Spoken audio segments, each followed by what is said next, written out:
A gente estuda, trabalha muito, se dedica e passa uma vida inteira sem dinheiro. Não tenho dinheiro, inferno! Ter um bom desempenho financeiro não depende do que você sabe, do quão inteligente é ou de onde você estudou. Depende incrivelmente mais de saber controlar o seu comportamento em relação ao dinheiro e evitar as armadilhas da ganância e do medo. A parte boa da história é que dá para aprender isso. No vídeo de hoje vamos aprender as 8 lições do livro A Psicologia Financeira. Ninguém é louco, cada um tem uma experiência de vida e uma história de como o dinheiro fez parte do seu passado. E isso vai afetar como você se relaciona com o seu dinheiro até hoje.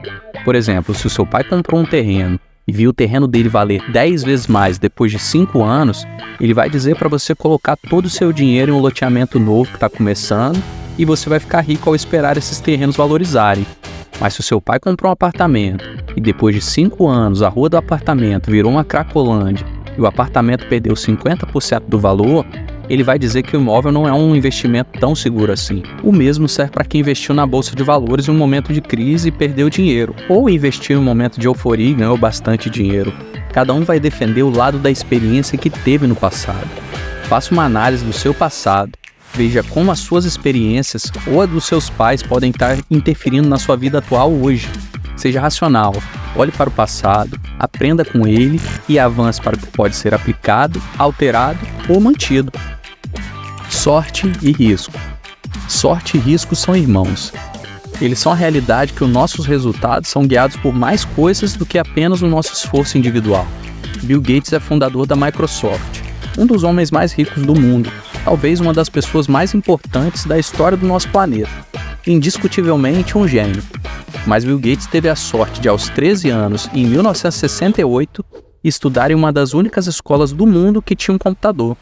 Talvez um gênio como ele, nascido em uma favela brasileira, não teria o mesmo resultado. Bill Gates tinha um melhor amigo chamado Kent Evans. Segundo o próprio Gates, o melhor aluno da turma, melhor que o próprio Bill. Ele poderia ter se tornado com Gates um dos fundadores da Microsoft, mas morreu em um acidente de montanhismo. A chance de morrer em um acidente desse tipo é de 1 em 1 milhão. Kent experimentou o risco de 1 em 1 milhão. E o Bill Gates, a sorte de 1 em 1 milhão, em estudar em uma escola com um computador. Não se exponha ao risco que pode te custar toda sua riqueza. E mais ainda, a sua vida. Se expor ao risco nos investimentos é fundamental para o sucesso, mas o risco de perder tudo pode não te dar uma segunda chance. Nunca o suficiente. Seja grato pelo que tem, você vai acabar tendo mais. Se você se concentrar no que não tem, você nunca terá o suficiente. Rajat Gupta, um indiano pobre da cidade de Calcutá, que pelos seus 40 anos havia se tornado um dos executivos da empresa de consultoria financeira mais prestigiada do mundo. Se desligou em 2007 para assumir uma função importante nas Nações Unidas e no Fórum Econômico Mundial, e ele fazia parte do conselho de várias grandes empresas mundiais. Ele tinha uma fortuna de 100 milhões de dólares e havia se tornado um dos homens de negócios mais bem-sucedidos do mundo. Só que tinha um problema. O quê? Como? Ele não queria ser multimilionário, ele queria mesmo ser bilionário. Durante a crise de 2008, ele fazia parte do conselho do Goldman Sachs e ele ficou sabendo em uma reunião que Warren Buffett ia investir 5 bilhões de dólares no banco, que certamente ia fazer o valor das ações dispararem. Ele imediatamente ligou para um parceiro e eles compraram 175 mil ações. Elas subiram depois que o investimento de Buffett foi anunciado na TV. Ele e o parceiro lucraram 1 milhão de dólares, praticamente imediatamente. Gupta e seu amigo foram presos por tráfico de informação privilegiado. Suas carreiras e reputações de uma vida inteira foram arruinadas. Para ganhar um dinheiro que não temos e não precisamos, as pessoas arriscam coisas que têm e que necessitam. Isso é uma verdadeira idiotice. Compostos e confusos. O Warren Buffett é um dos melhores investidores do mundo. Seus resultados são impressionantes, um dos melhores de todos os tempos. Mas a sua fortuna só é tão gigantesca pelo fato dele ter 93 anos e ser um investidor desde que ele era criança. 81 dos 84 bilhões da sua fortuna vieram depois dos seus 65 anos. O tempo tem um efeito de bola de neve com os investimentos. A bola vai ficando cada vez maior e sendo capaz de agrupar cada vez mais neve, até virar uma avalanche de dinheiro. E ninguém nunca diria que essa avalanche começou com a bolinha de neve. Buffett tem um resultado anual de aproximadamente 22% ao ano. É algo surreal. Mas tem um cara chamado Jim Simons que tem um retorno de 66% ao ano desde 1988, mas o patrimônio dele é em torno de 21 bilhões de dólares, 75% mais pobre que o Buffett. O que explica isso? Mesmo tendo uma performance muito melhor que o Buffett, Jim Simons só tem a metade do tempo do investimento, ou seja, a bola de neve do Buffett já é muito maior. Saber investir é crucial, mas deixar o tempo trabalhar é fundamental. Ficar rico versus continuar rico. Bons investimentos não estão necessariamente ligados a ótimas decisões, mas com não fazer grandes besteiras. Várias pessoas ficam milionárias e perdem tudo. Jogadores de futebol, cantores, atores, pessoas que ganharam na loteria. Os que se mantêm ricos ao longo dos anos aprendem a resistir em qualquer situação. Nassim Taleb diz a seguinte frase: ter uma vantagem e sobreviver são coisas diferentes, mas a primeira requer a segunda. Você deve evitar o risco da ruína, custe o que custar. Nas grandes crises, muitas pessoas perdem tudo, e aqueles que sobrevivem são capazes de tirar proveito. Compram casas, ações mais baratas do que nunca, e quando as coisas voltam, eles estão mais ricos do que nunca. Você precisa da paranoia do curto prazo para mantê-lo vivo o suficiente para explorar o otimismo do longo prazo. Devagar e sempre. Você pode errar metade das vezes e ainda assim ficar rico. Os investidores em obra de arte escolhem uma obra, as compram com a esperança que ela valha muitas vezes mais no futuro. Mas então, como é que você sabe qual será a próxima Mona Lisa? Aliás, o valor estimado da Mona Lisa é de 2,5 bilhões de dólares. Os grandes investidores de arte não sabem. Na verdade, 99% das artes valorizam quase nada. Mas eles compram uma variedade de obras e, ao longo dos anos, eventualmente uma Mona Lisa comprada muda o rumo de todo o investimento. Um Bitcoin que você comprou há vários anos, algumas ações do Netflix, um imóvel, talvez a compra do seu próximo ativo seja o grande responsável pela maior parte da sua fortuna daqui a alguns anos. Liberdade. A maior forma de riqueza que existe é a capacidade de acordar e dizer: posso fazer o que eu quiser hoje. E tem muita gente que tem muito dinheiro que não tem nenhum controle sobre as suas atividades. Isso tem uma ligação direta com a felicidade. Vários casos de artistas com agenda de shows lotados, mas que não estão necessariamente felizes.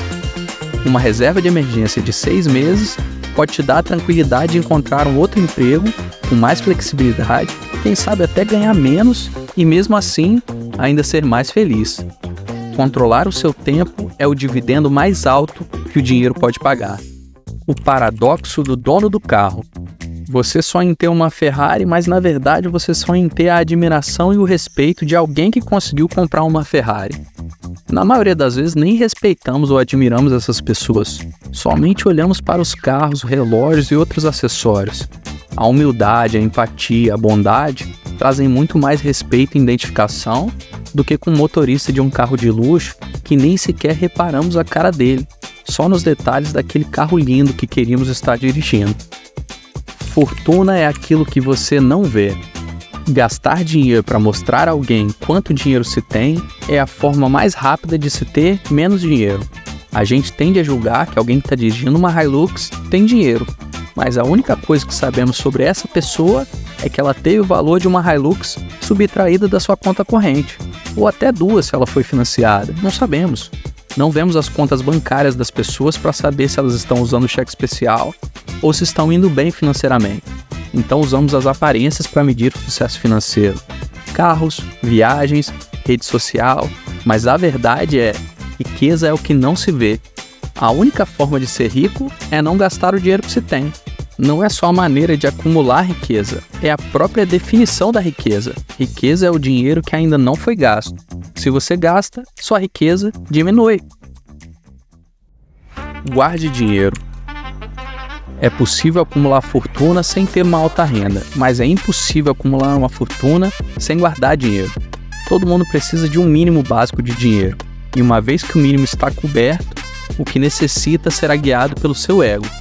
Se pode guardar mais gastando menos. Gasta-se menos quando se aprende a desejar menos, e vai desejar menos se importar menos com o que os outros pensam de você. Tem gente que diz que precisa de um objetivo para guardar dinheiro, mas guardar dinheiro pelo hábito de guardar vai ser recompensado pela flexibilidade que esse dinheiro pode te dar, pelas oportunidades que a vida apresenta aos que têm dinheiro no bolso e a liberdade que o dinheiro dá aos poupadores, um retorno oculto que os poupadores recebem quando têm o hábito de guardar dinheiro. Razoável é melhor que racional. A racionalidade funciona muito bem no Excel, mas nós somos humanos. Um investimento que tem ótimos retornos, mas vai ter uma grande variação no curto prazo, pode fazer sentido quando você pensa no dinheiro ao longo dos anos. Mas ver o seu dinheiro caindo meses seguidos antes de começar a subir não é para qualquer um. Pode ser demais para o seu emocional e te fazer tirar esse dinheiro antes de colher os benefícios de longo prazo. É muito melhor algo que seja mais razoável para o seu bolso e o seu estômago. Vai ser melhor para você e para a sua saúde mental. Sem isso, os rendimentos não servem para nada. Surpresa. Coisas que nunca aconteceram antes acontecem o tempo todo. Muitos investidores usam a história como mapa para o futuro, mas vivemos em um mundo cheio de mudanças e inovações. O mundo é surpreendente, não dá para ter a mínima ideia do que vai acontecer com o planeta. Imagina que é feita uma previsão de avanço da economia baseado nas décadas passadas, mas aí então aparece a inteligência artificial. Todas as previsões baseadas no mundo antes da inteligência artificial não fazem o menor sentido agora. E a chance da previsão ser completamente equivocada é gigantesca. Dá para usar o passado como parâmetro do comportamento das pessoas, algo como uma referência, mas não dá para basear a tomada de decisão em função de acontecimentos do passado, esperando que as coisas vão se repetir no futuro. Margens para imprevistos. A parte mais importante de ter um plano é ter um plano quando o plano não estiver saindo de acordo com o plano. Aqueles filmes que as pessoas conseguem contar as cartas para ganhar do cassino no Blackjack, no 21, a contagem das cartas no cassino não garante que o jogador vai ganhar. Ela aumenta as chances de ganhar, mas nunca é possível ter a certeza. Eles contam as cartas que saíram e têm uma probabilidade de saber quais são as cartas faltantes.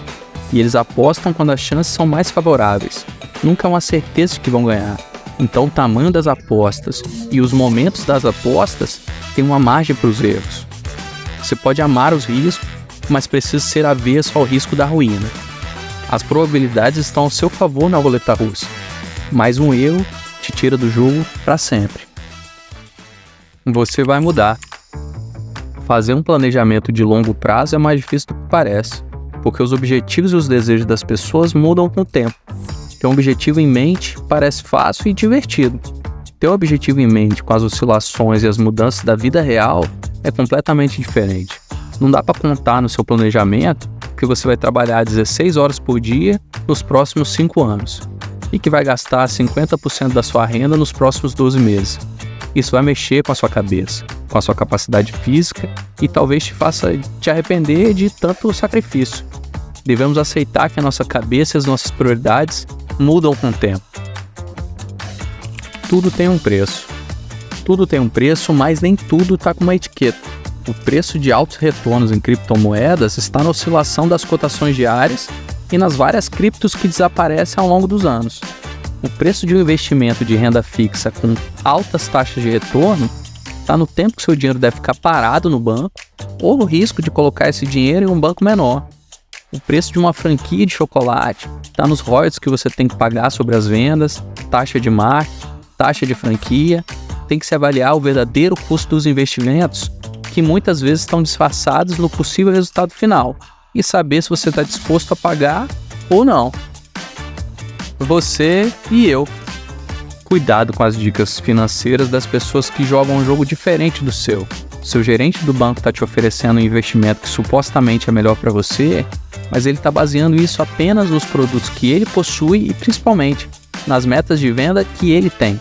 Tem muito mais a ver com os produtos que ele precisa vender do que com as suas necessidades e ambições financeiras. Suas orientações financeiras devem estar alinhadas às melhores opções para você. E as pessoas que vão se beneficiar com isso devem se beneficiar com o seu sucesso no investimento, para que os interesses sejam de ganho e crescimento para todas as partes. A sedução do pessimismo. O otimismo soa como um discurso de venda e o pessimismo como alguém tentando te ajudar. Nas finanças, o pessimismo chama muito mais atenção do que o otimismo e, além disso, é muito mais persuasivo. Devemos colocar o nosso dinheiro em uma posição que seja possível uma catástrofe, ao ponto que esse dinheiro não seja dizimado caso isso aconteça. E ficaremos muito felizes caso isso não aconteça, porque o seu dinheiro também terá o benefício dos bons ventos. É esperar o melhor, mas estar preparado para o pior. Quando você acaba acreditando em qualquer coisa. A história é de longe a força mais poderosa da economia. Ela pode ser o combustível que permite que as partes da economia funcionem ou o freio que detém nossa capacidade. Há muitas coisas na vida que achamos que são verdadeiras porque queremos desesperadamente que sejam. São as ficções encantadoras. Quando você escolhe uma estratégia ou um lado, investe nela tanto financeiramente como mentalmente. Todos temos uma visão incompleta do mundo, mas preenchemos as lacunas para criar uma narrativa completa. Todos nós queremos que o mundo complicado em que vivemos faça sentido. Portanto, contamos histórias a nós mesmos para preencher lacunas que são, na verdade, pontos inacessíveis. E o risco é aquilo que sobra quando você acha que já pensou em tudo. A gente pode se proteger das nossas próprias armadilhas se questionando. E se eu estiver completamente errado? E se isso for uma fraude? E se eu perder tudo com isso? A consciência vem com o conhecimento e com a humildade de aceitar que não somos donos da verdade. Isso pode evitar que a gente caia em golpes financeiros ou péssimos investimentos. Não esquece de deixar seu like, se inscrever no canal. Se tem mais algum livro que gostaria nesse formato, comenta aí pra gente. Até a próxima, um abraço.